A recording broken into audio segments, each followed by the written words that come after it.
जय माता दी, जय जगदंब, नमो आदेश. मी प्राध्यापक आंधळे सर आपल्या ह्या व्हिडिओमध्ये सहर्ष स्वागत करत आहे. महाशिवरात्र तोंडावर येऊन ठेपलेली आहे आणि या महाशिवरात्रीच्या दिवशी नेमकी शिवकृपा अधिकाधिक कशी प्राप्त करावी, शिवतत्व स्वतःकडे अधिकाधिक कसं आकर्षित करावं याची माहिती आज आपण या व्हिडिओमध्ये बघणार आहोत. व्हिडिओचं टायटल तुम्हाला थोडंसं वेगळं वाटलं असेल की या ठिकाणी टायटल मी दिलेलं आहे की दिवसभर आराम करून महाशिवरात्रीला प्राप्त करा शिवशक्ती किंवा शिवाची ऊर्जा आणि करा उपासना. मग इथे काही जणांच्या डोक्याला थोडंसं वेगळं वाटेल की बाबा नेमकं काय टायटल दिलंय असं. कारण काय, महाशिवरात्री असो की आषाढी एकादशी असो, जे असे मोठ्या प्रकारचे उपवास करणारे व्रत असतात किंवा ज्या दिवशी बहुतांशी लोकांना उपवास असतो, अशा दिवशी आपल्या डोक्यामध्ये काही प्रोटोकॉल फिक्स असतो. तो कुठला? सकाळी उठावे, देवाची पूजा करावी, देवाचा नामजप करावा, देवाचं स्तोत्र मंत्राचं पठण करावं, एखादा त्या देवाशी संबंधित ग्रंथ वाचावा किंवा त्या देवाच्या नावाने देवळामध्ये जाऊन ध्यान लावावं, जाप करावा, इत्यादी इत्यादी इत्यादी. या सर्व काळामध्ये दिवसभर आपण स्वतःला गुंतवून ठेवत असतो आणि संध्याकाळी फराळाचं करून झोपी जात असतो. मग नेमकं आज असं टायटल का दिलंय की दिवसभर शिवाची पूजा न करता, स्तोत्र मंत्र ग्रंथाचं पठन न करता दिवसभर महाशिवरात्रीला आराम करावा? तर याचं कारण आपण समजावून घेणारच आहोत. परंतु त्यापूर्वी आपण एकदा महाशिवरात्रीचं आध्यात्मिक महत्त्व आणि शिवलिंगाच्या उत्पत्तीचं रहस्य काय याच्यावरही प्रकाश टाकूया. मुळामध्ये शिवलिंग उत्पन्न कसं झालं याबद्दलच्या काही कथा आपल्याला धार्मिक ग्रंथांमध्ये आढळतात. त्याच्यामध्ये 3 प्रकार आहे कथेचे. त्यातली जी सर्वात अधिक सुप्रचलित कथा आहे ती आपण बघूया. असं सांगतात की जगाचे जे संपूर्ण सृष्टीचा कारभार चालतो, यामध्ये सृष्टीचं त्या ठिकाणी असणारं निर्मिती ब्रह्मदेव करतात, पालन श्री हरी विष्णू करतात आणि संहार शंकर म्हणजेच रुद्र करतो. परंतु हे पालन, निर्मिती आणि संहार या 3 कामांच्या मध्ये एकदा अशी बोलचाल निर्माण झाली की नेमकं या कामामध्ये श्रेष्ठ देवता कोणती?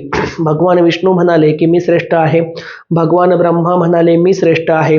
विष्णू आणि ब्रह्मा या दोघांमध्ये युद्ध सुरू झालं. युद्ध एवढ्या भयंकर परिस्थितीमध्ये निर्माण झालं की एकामेकांवरती त्यांनी शस्त्रास्त्र टाकायला सुद्धा मागे पुढे बघितलं नाही. एकामेकांवरती ते आघात करू लागले. अशा वेळेला त्या ठिकाणी एक दिव्य असं लिंग प्रगट झालं आणि जे लिंग वरती आकाशापर्यंत पोहोचलेलं होतं आणि खाली पाताळामध्ये पोहोचलेलं होतं. म्हणजेच काय, तर ज्या पद्धतीनुसार मृगजळ असतं जे आपली डोळ्यांची नजर संपेपर्यंत आपल्याला दिसतं, तसं ते शिवलिंग वरती आणि खाली सर्वत्र पसरलेलं होतं. त्या शिवलिंगामधून भगवान शंकर आणि विष्णू आणि ब्रह्मदेव दोघांनाही सांगितलं की तुम्ही दोघं जण जो वाद करत आहात त्या वादाचं कारण हे आहे की तुमच्या दोघांमध्ये वर्चस्ववादाची लढाई सुरू झालेली आहे. नेमका ब्रह्मदेव श्रेष्ठ की विष्णुदेव श्रेष्ठ ही तुमच्या दोघांच्या वादाची खरी त्या ठिकाणची कारण निर्मिती आहे. तर या मागे मी तुम्हाला सांगतो की जो कोणी माझ्या ह्या शिवलिंगाचा आकाशामधला त्या ठिकाणचा अंत शोधून दाखवेल आणि पाताळातला जो अंत शोधून दाखवेल आणि जो सर्वात प्रथम हा अंत शोधून दाखवेल त्याला मी या ठिकाणी सर्वश्रेष्ठ मानेल. तर तुमच्यापैकी एकाने पाताळामध्ये जावं आणि त्याचं माझ्या शिवलिंगाचं बूड कुठपर्यंत आहे त्याचा त्या ठिकाणी तळ शोधावा, खालचा स्तर शोधावा आणि एकाने आकाशमार्गे जाऊन कुठपर्यंत माझ्या शिवलिंगाची उंची आहे ते शोधावं आणि जो सर्वात प्रथम लवकर हे काम करेल त्याला मी श्रेष्ठ मानेल. मग काय, विष्णुदेव आणि ब्रह्मदेव हे कामाला लागले. पैकी विष्णुदेव त्या ठिकाणी शिवलिंगाचा आदी अंत शोधायला गेले, परंतु त्यांना आदी अंताचा पत्ता लागला नाही. परंतु ब्रह्मदेवाच्या मनामध्ये एक वाईट विकल्प आला, एक कृत्या निर्माण झाली. ब्रह्मदेवाला वाटलं आपण या ठिकाणी खोटं सांगूया की मला शिवलिंगाचा आदी आणि अंतचा तपास लागलेला आहे. म्हणजेच शिवलिंग आकाशात किती उंच आहे, पाताळामध्ये किती सखोल आहे हे मी ओळखलेलं आहे. जेणेकरून मी खोटं बोललो म्हणजे मला त्या ठिकाणी श्रेष्ठत्व मिळेल. आणि मग ब्रह्मदेव खोटं बोलले, म्हटले की हो मला शिवलिंग किती उंच आहे आणि पाताळामध्ये किती सखोल आहे याची माहिती मिळालेली आहे. ताबडतोब त्या ठिकाणी भगवान शंकरांना क्रोध अनावर झाला. त्यांनी सांगितलं की तू स्वतः वर्चस्ववादासाठी खोटं बोललास आणि भगवान विष्णू त्या ठिकाणी प्रामाणिकपणे आदी अंत शोधण्यासाठी प्रयत्नशील होते. त्यांनी सत्याचा अवलंब केला, त्यामुळे त्यांनी विष्णू भगवान हेच श्रेष्ठ आहे असं त्या ठिकाणी घोषित केलं. ही जी काही प्रक्रिया घडली आणि या प्रक्रियेमध्ये सर्वात प्रथम जे शिवलिंग निर्माण झालं, जे आकाशामध्ये वरपर्यंत होतं त्याचा अंत नव्हता, खाली पाताळामध्ये सखोलपर्यंत होतं ज्याचा अंत नव्हता, अशा त्या आकृतीला त्या ठिकाणी शिवलिंग मानण्यात आलं. आता ही जी कथा आहे ही आपल्याला धार्मिक ग्रंथांमध्ये ऐकायला पाहायला मिळते. काही हल्ली टेलिव्हिजनच्या सिरियलमध्ये सुद्धा आपल्याला ही कथा नाट्यमय स्वरूपाने बघता सुद्धा येते. परंतु या ठिकाणी आपण ही कथा बाजूला ठेवून जर आध्यात्मिक दृष्ट्या विचार केला तर जे काही शिवलिंग आहे या शिवलिंगाची रचना काय असते? खाली एक शाळुंका असते आणि या शाळुंकेच्या वरती लिंग असतं. हे जे लिंग आहे हे लिंग दुसरं तिसरं काही नसून ब्रह्मांडाची ईश्वरीय ऊर्जा स्वतःकडे खेचण्याचं एक साधन आहे. म्हणजेच काय? ब्रह्मांडाची ईश्वरीय ऊर्जा खेचणारा तो एक अँटिना आहे. जुन्या काळामध्ये बघा, अगदी 15 ते 20 वर्षापूर्वी जेव्हा आपल्याकडे त्या ठिकाणी जास्त प्रसार माध्यमं उपलब्ध नव्हती, त्यावेळेला आपल्याकडे ब्लॅक अँड व्हाईट टीव्ही असायचा आणि या टीव्हीला त्या ठिकाणी एक लाकडाच्या बांबूवरती अँटिना फिट केला जायचा. जो अँटिना त्या ठिकाणी दूरचित्रवाणीच्या चित्रलहरी स्वतःकडे खेचायचा आणि त्या आपल्याला ब्लॅक अँड व्हाईट टीव्हीमध्ये दिसायच्या. हा अँटिना काय करायचा की त्या ठिकाणी दूरचित्रवाणीच्या चित्रफितींच्या झलकी स्वतःमध्ये खेचायचा. कधी त्याची मग चित्रफित जायची तर टीव्ही बंद पडायचा, कधी त्याचा आवाज जायचा, विशिष्ट पद्धतीने तो अँटिना फिरवावा लागायचा, तेव्हा कुठे आपल्याला टीव्हीमध्ये ते सर्व चित्र दिसायचे. सेम हीच प्रोसेस आपल्या शिवलिंगाची असते. शिवलिंगाच्या आकृतीला कुठलेही नाक, कान, डोळे नसतात. हा, हल्ली चांदीचा मुखवटा भगवान शंकराचा तयार करून तो त्या शिवलिंगाला घातला जातो, परंतु हे आपल्या मनुष्य मात्रांच्या समाधानासाठी आहे. मुळामध्ये हे शिवलिंग निर्गुण स्वरूपाचं असतं. या निर्गुण स्वरूपाच्या शिवलिंगाला त्या ठिकाणी कान, नाक, डोळे, जीभ, ओठ, त्वचा इत्यादी अवयव कोरलेले नसतात, तर त्या ठिकाणी ते निर्गुण ऊर्जा स्वतःकडे खेचण्याचं एक साधन असतं. अशा ह्या दिव्य शिवलिंगाची पूजा त्या ठिकाणी श्रेष्ठ मानण्यात आलेली आहे. आता हे जे शिवलिंग आहे या शिवलिंगाचे सुद्धा त्या ठिकाणी काही प्रकार आहे. जमिनीच्या समांतर भागावरती असणारं शिवलिंग, जमिनीपेक्षा वरती असलेलं शिवलिंग आणि जमिनीच्या खाली म्हणजेच भूगर्भामध्ये स्थित असलेलं शिवलिंग. यापैकी प्रामुख्याने जे त्या ठिकाणी जमिनीच्या वरचं शिवलिंग असतं त्याची त्या ठिकाणी ऊर्जा धारण करण्याची क्षमता ही न्यून असते, म्हणजेच कमी असते. जे जमिनीच्या समांतर भागामध्ये शिवलिंग असतं अशा शिवलिंगामध्ये त्या ठिकाणी बऱ्याच प्रमाणामध्ये प्रखर ऊर्जा असते. जसं की मी तुम्हाला सांगू इच्छितो, परळीमधील परळी वैजनाथ येथील असणारं श्री वैद्यनाथ मंदिर. आता वैद्यनाथ प्रभूची जी काही शिवलिंगाची जी शिळा आहे किंवा ते शिवलिंग आहे तर ते गर्भगृहाच्या समपातळीमध्ये आहे, ना ते वरती आहे ना ते खाली आहे, समतोल भागामध्ये आहे, परंतु त्यामध्ये प्रचंड शक्ती आहे. आणि जे काही शिवलिंग हे भूगर्भाच्या अंतर्गत असतात म्हणजे सखोल भूगर्भामध्ये स्थित असतात त्यांच्या खाली बऱ्याच वेळेला तप्त लावारस किंवा त्या ठिकाणी असणारी तप्त ऊर्जा किंवा त्या ठिकाणी ऊर्जेचा इतका प्रचंड साठा की जर ते शिवलिंग बाजूला सरकलं तर त्या ठिकाणी प्रलयाची स्थिती निर्माण होऊ शकते. इतके प्रचंड ऊर्जावान असतात. यांचं उदाहरण द्यायचं जर तुम्हाला झाल्यास त्या ठिकाणी मला श्री त्र्यंबकेश्वरचं ज्योतिर्लिंगाचं उदाहरण देता येईल, जे जमिनीच्या पातळीपेक्षा थोडं सखोल भागामध्ये आहे आणि त्या ठिकाणचे जे पुजारी आहे किंवा जे जुने पुरोहित आहे त्यांची अशी त्या ठिकाणची वाच्यता सुद्धा आहे की त्र्यंबकेश्वर ज्योतिर्लिंगाच्या खाली काहीतरी वस्तू आहे, काहीतरी ऊर्जा आहे, तप्त गोष्ट अशी आहे की बऱ्याच वेळेला त्या ठिकाणी हादरे सुद्धा बसल्यासारखं जाणवतं. यासोबतच त्या शिवलिंगाच्या खाली तप्त ज्वालारस आहे असा आभास सुद्धा बऱ्याच वेळेला पुजाऱ्यांना होतो. सदर जी माहिती आहे ही सनातन संस्था नावाच्या वेबसाईटवरती वाचलेली आहे. कारण त्र्यंबकेश्वरच्या गर्भगृहामध्ये कोणाला सहसा प्रवेश दिला जात नाही, त्यामुळे मी काही तिथे शिवलिंगाला हात वगैरे लावून ते चेक केलेलं नाही.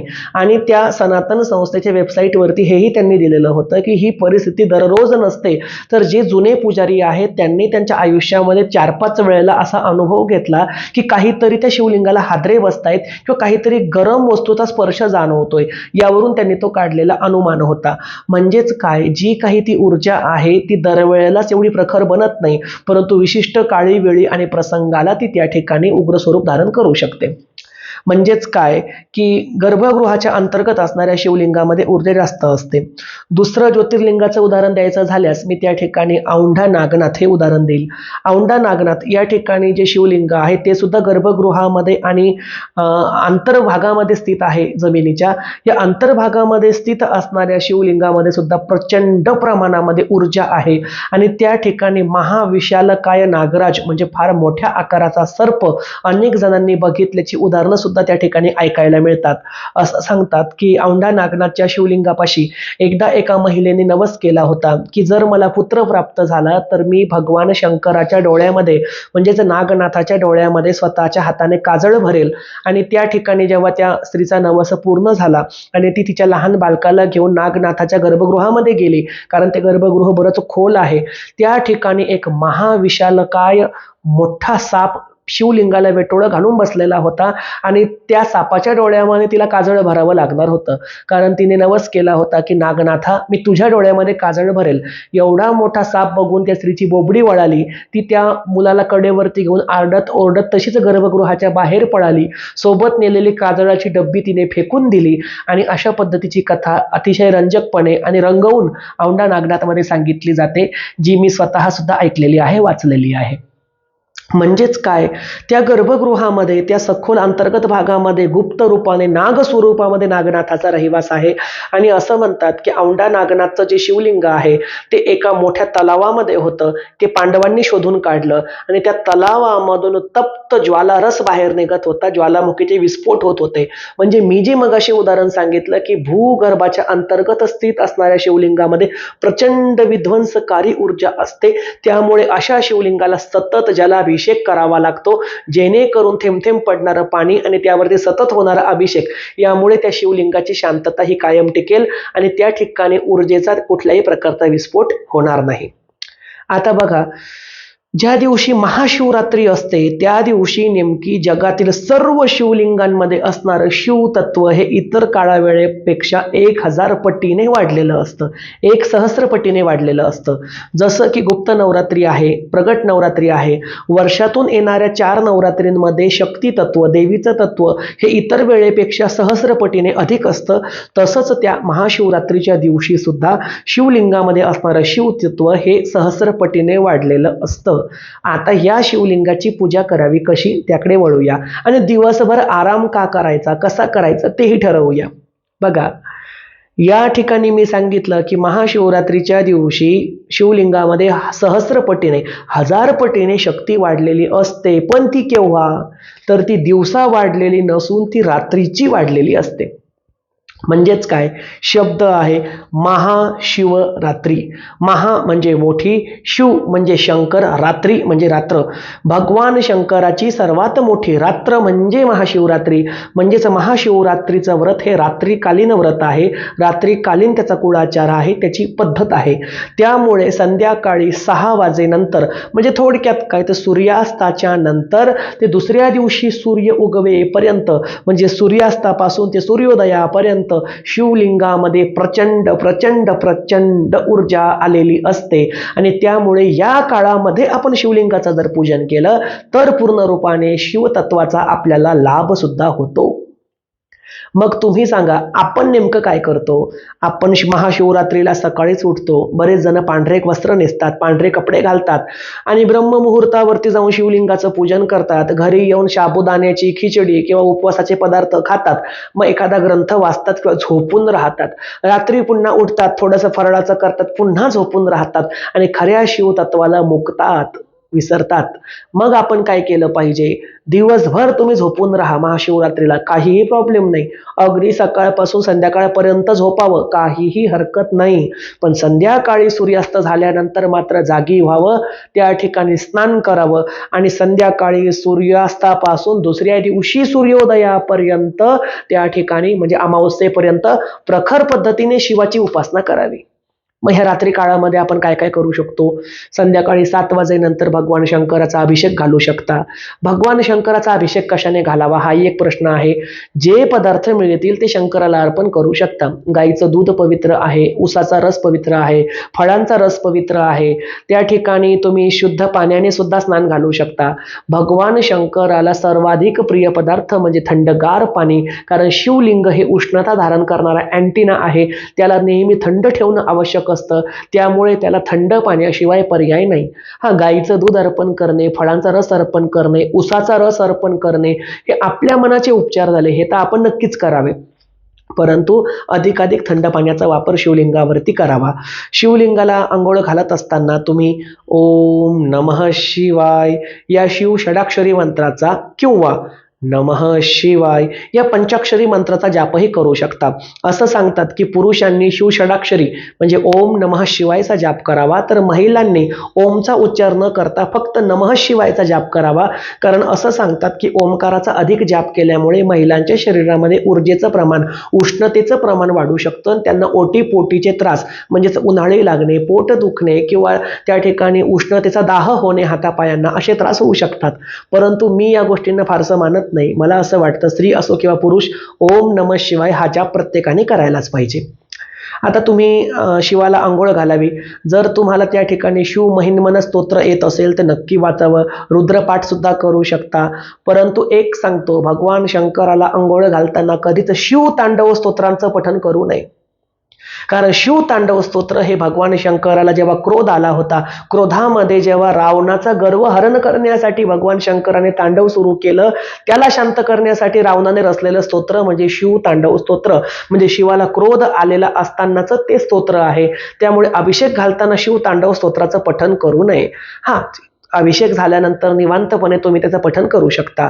अभिषेक करताना शिव महिन्मन किंवा रुद्रपाठ यापैकी किंवा तुझविन शंभो मज कोण तारी, तर हे सुद्धा आपण त्या ठिकाणी म्हणू शकतो. म्हणजे ज्यांना संस्कृत येत नाही त्यांच्यासाठी हा मराठीचा पाठ सुद्धा अगदी योग्य आहे. आणि जे निरक्षर असतील, अनाडी असतील, अनफड असतील अशा लोकांनी मानवतेचा मंत्र म्हणजे ओम नमः शिवाय याचा सरळ जाप करावा. त्या मंत्राने नैवेद्य दाखवताना तोच मंत्र म्हणा, अंघोळ घालताना तोच मंत्र म्हणा, शिवलिंगाची सफाई करताना तोच मंत्र म्हणा, काहीही हरकत नाही. दुसरा विषय, महाशिवरात्रीला किंवा इतर कुठल्याही दिवशी शिवलिंगाला कधीच पूर्ण परिक्रमा करू नये. यासोबतच शिव मंदिराची परिक्रमा आपण करू शकतो. म्हणजे मंदिराच्या बाहेरून तुम्ही वेढा मारू शकता, पण आतून गर्भगृहामध्ये शिवलिंगाला कधीही प्रदक्षिणा पूर्ण करू नये. जी त्याची शाळुंका असते, जी मोरी असते, तिला कधीही पार करू नये. दुसरा विषय म्हणजे शिवलिंग जे आहे तर यापैकी पूर्वमुखी शिवलिंग अतिशय प्रखर आणि उष्णताधारक असतं. जसं की त्या ठिकाणी असणारा काशी विश्वनाथ असेल, वेरूळचा घृष्णेश्वर असेल, ही 2 ज्योतिर्लिंग त्या ठिकाणी पूर्वमुखी आहे. मीही माझ्या स्वतःच्या घरामध्ये जे पाषाणी शिवलिंग स्थापन केलेलं आहे ते पूर्वमुखीच आहे. पूर्वमुखी शिवलिंगाची पूजा करताना ती ओवळ्या सोवळ्यामध्येच करावी, कारण त्यामध्ये उष्णता जास्त असते. इतर साध्या शिवलिंगाची पूजा तुम्ही साध्या वस्त्रांमध्ये सुद्धा करू शकता.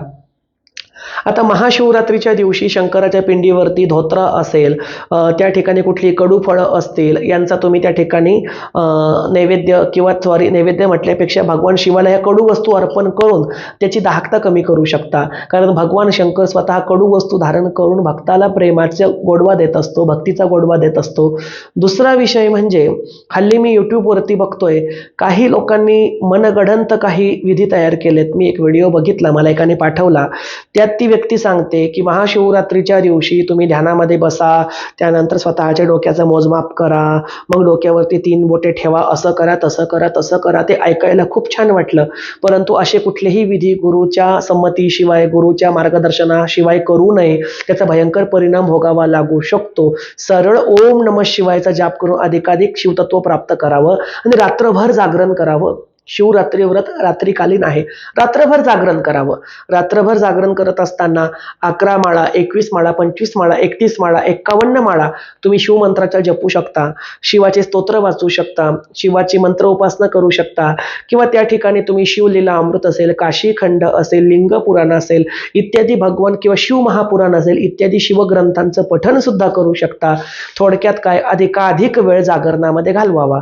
रात्री फार जास्त झोप येत असेल तर सामूहिकरित्या आपण त्या ठिकाणी भजन आयोजित करू शकतो, कीर्तन आयोजित करू शकतो.